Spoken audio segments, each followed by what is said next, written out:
Right. Then the next step is this is USART asynchronous mode. I think here it is.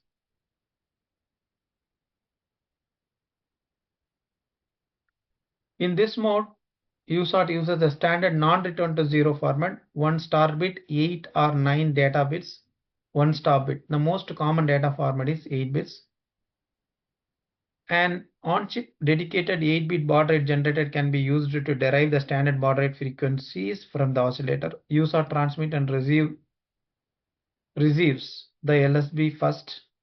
That means least significant bit first. Transmitter and receivers are functionally independent but uses the same data format and baud rate. The baud rate generator produces a clock x16 or x64 of the bit shift rate depending on the bit baud rate high, BRG high.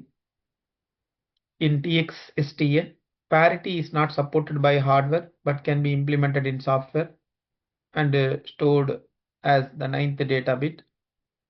Asynchronous mode is stopped during sleep, meaning when the microcontroller go to sleep, you cannot do asynchronous communication. Asynchronous mode is selected by clearing the bit sync in TX-STA4. The USART asynchronous module consists of the following important element: baud rate generator, sampling circuitry, asynchronous transmitter, asynchronous receiver. USART asynchronous transmitter. USART transmitter block diagram is shown in figure. That means 10.1. The heart of the transmitter is transmit shift register, TSR. Shift register obtains the data from the read or write transmit buffer, TXREG. TXREG register is loaded with the data in software. The TSR register is not loaded until the stop bit has been transmitted from the previous load. Let me read the statement. TSR register is not loaded until the stop bit has been transmitted from the previous load.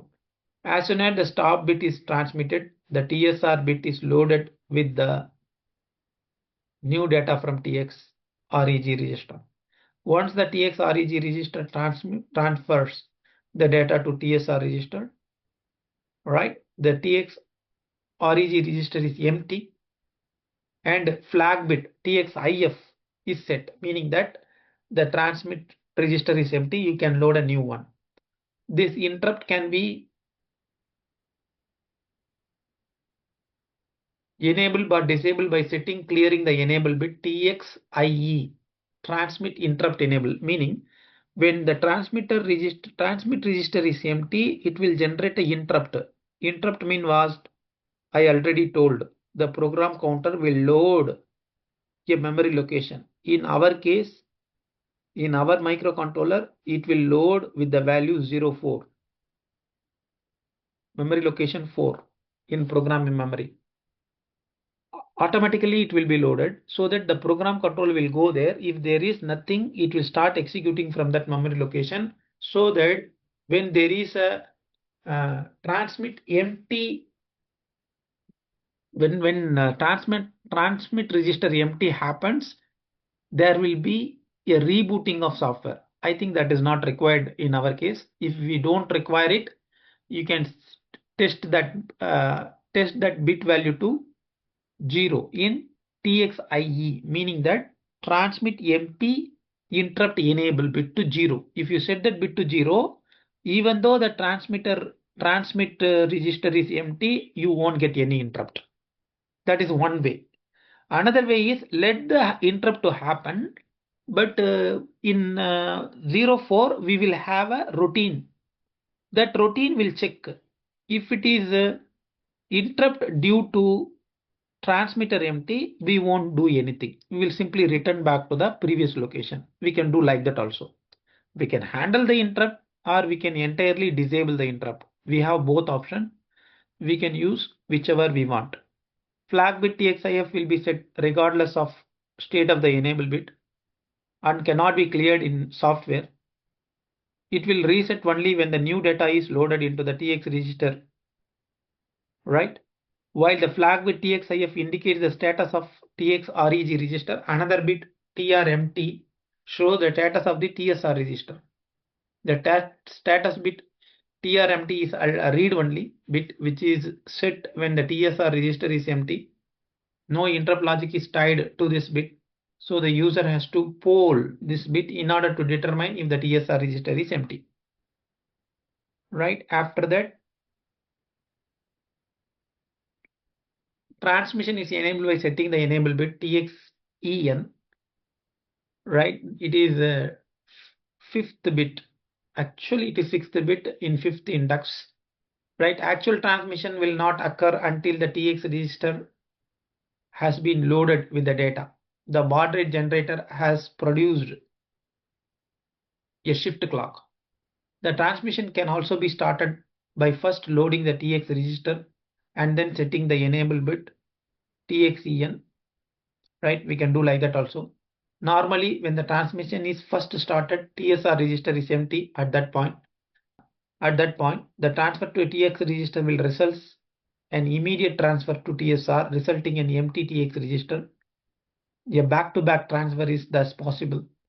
Clearing enable bit TXEN during the transmission will cause the transmission to be aborted and will reset the transmitter. As a result, RC6 TX CK pins will revert to high impedance. In order to select 9-bit transmission, transmit bit TX9 should be set and the 9th bit should be written to TX9D. The 9th bit must be written before writing the 8-bit data to the TX register. This is because the data write to the TX register can result immediate transfer of data to the TX register, TSR register. In such case, an incorrect 9th data bit can be loaded to TSR register. Actually, this is like something how this transmission works. That is explained here, right? First, they check whether that transmit interrupt enable is set. If it is set, if there is a transmit register empty, they will create an interrupt, right? If it is not enabled, so we get the data and we shift the data from here to TSR register. From here, it shift bit by bit to the pins, right?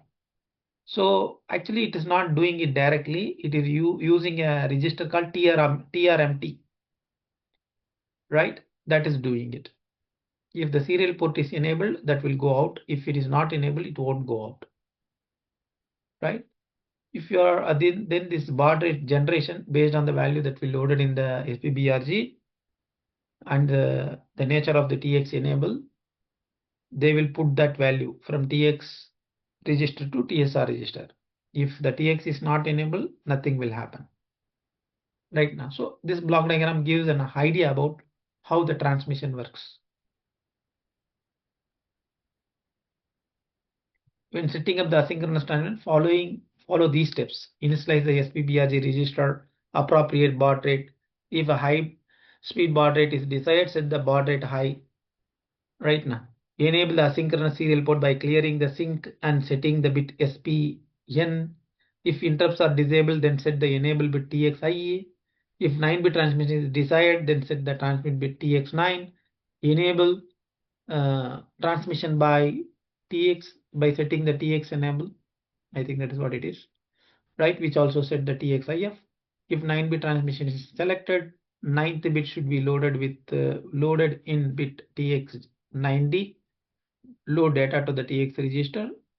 If using interrupts, ensure that GIE, PEIE, that means global interrupt enable, peripheral interrupt enable, those were set, right, of the intercon registers are set. So here is an example. Writing the TX register, then BRG output. From here we have start bit, we shift the data out. Got it. If there is empty, we get a TXIF. The TRMT bit is low as long as there is a transmission. It helps us whether the transmitter is busy or not.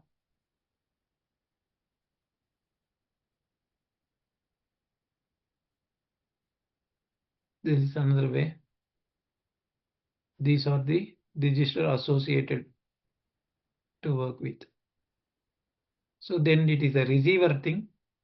I think we will explore this tomorrow. Along with, we'll also will practically implement this USART communication in the controller, and we'll see the result.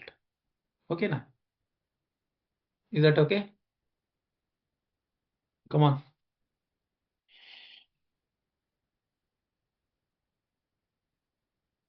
Vikash, Amir. Yeah, Yes. Okay, team. Let me catch you tomorrow with more detail. It is same time, morning 7 a.m. to 8:30. Thank you. This is a bit complicated. It's not a big complication. It is not a rocket science. Once you see the implementation, it's very few lines of code. Okay. It's not rocket science from my view. Like too much of registers and this configuration. That is what the embedded system is. Every embedded system has this, but we do not know. As the system testing engineer, we simply see the requirement and will test the things. Yes, embedded system, embedded engineer job is very much interesting, which involves a lot of register configuration and writing programs. At the end of the day, you will find the job very interesting to work with. Yes, it is complex, but it is more interesting to know. Okay, now. Yes. Don't worry, we'll see one by one. Okay. Thank you. Thank you, sir. Take care. Bye. thank you all.